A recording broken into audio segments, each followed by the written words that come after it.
12 ফেব্রুয়ারি জাতীয় নির্বাচন, হাতে সময় মাত্র এক মাস। ঠিক এই মুহূর্তে এসে বাংলাদেশ জামায়াতে ইসলামী এমন এক চাল চালল যা দেখে রাজনৈতিক বিশ্লেষকরা নড়ে চড়ে বসতে বাধ্য হয়েছেন। আজ 8 জানুয়ারি বৃহস্পতিবার জামায়াত তাদের জাতীয় নির্বাচন পরিচালনা কমিটি পুনর্গঠন করেছে।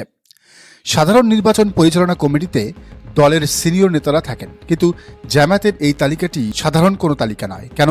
কারণ এই তালিকায় আছেন সাবেক সিনিয়র সচিব, একাধিক সাবেক সচিব, ব্রিগেডিয়ার জেনারেল এবং মেজরের মতো সাবেক সেনা কর্মকর্তারা, এবং চমক হিসেবে আছেন ইসলামী ছাত্র শিবিরের সদ্য বিদায়ী কেন্দ্রীয় সভাপতি জাহিদুল ইসলাম। এটি কি শুধু একটি নির্বাচনী কমিটি, নাকি এটি একটি মিনি ক্যাবিনেট বা শ্যাডো গভর্নমেন্ট, তা নিয়ে এখন আলোচনা হইচই চলছে চারদিকে। প্রশাসন এবং ডিফেন্সের সাবেক এই হেভিওয়েটদের মাঠে নামিয়ে জামায়াত আসলে কি বার্তা দিল? তারা কি প্রশাসনকে হ্যান্ডেল করার ব্লুপ্রিন্ট তৈরি করে ফেলেছে? আজকের মেগা বিশ্লেষণে আমরা এই হাই প্রোফাইল কমিটির প্রতিটি নামের পেছনের স্ট্র্যাটেজি ব্যবচ্ছেদ করব।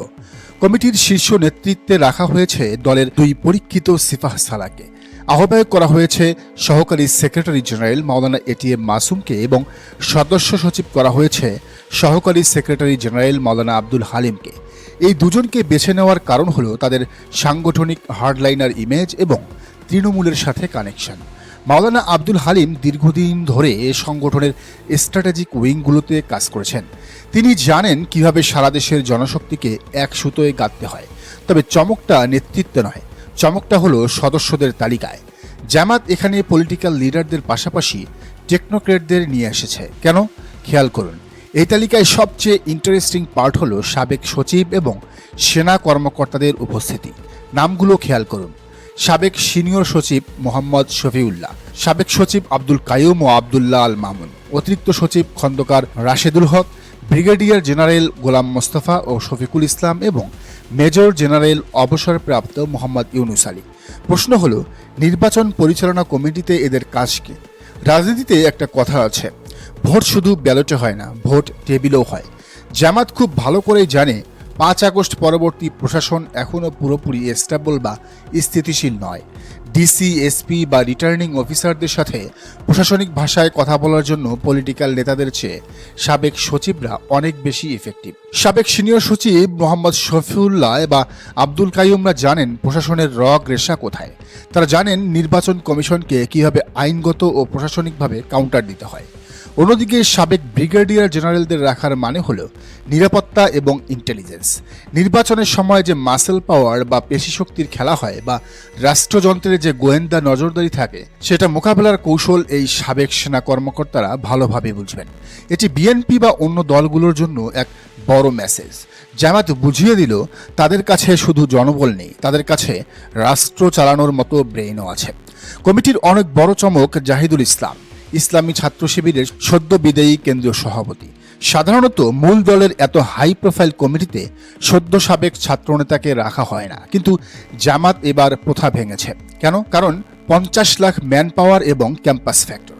আমরা আগেই বিশ্লেষণ করেছি যে ছাত্র শিবির বর্তমানে দেশের ছাত্র রাজনীতির গেম চেঞ্জার। সদ্য সাবেক সভাপতি জাহিদুল ইসলাম জানেন মাঠের পালস কি। তার ইশারাতেই সারা দেশের হাজার হাজার তরুণ কর্মী ঝাঁপিয়ে পড়বে।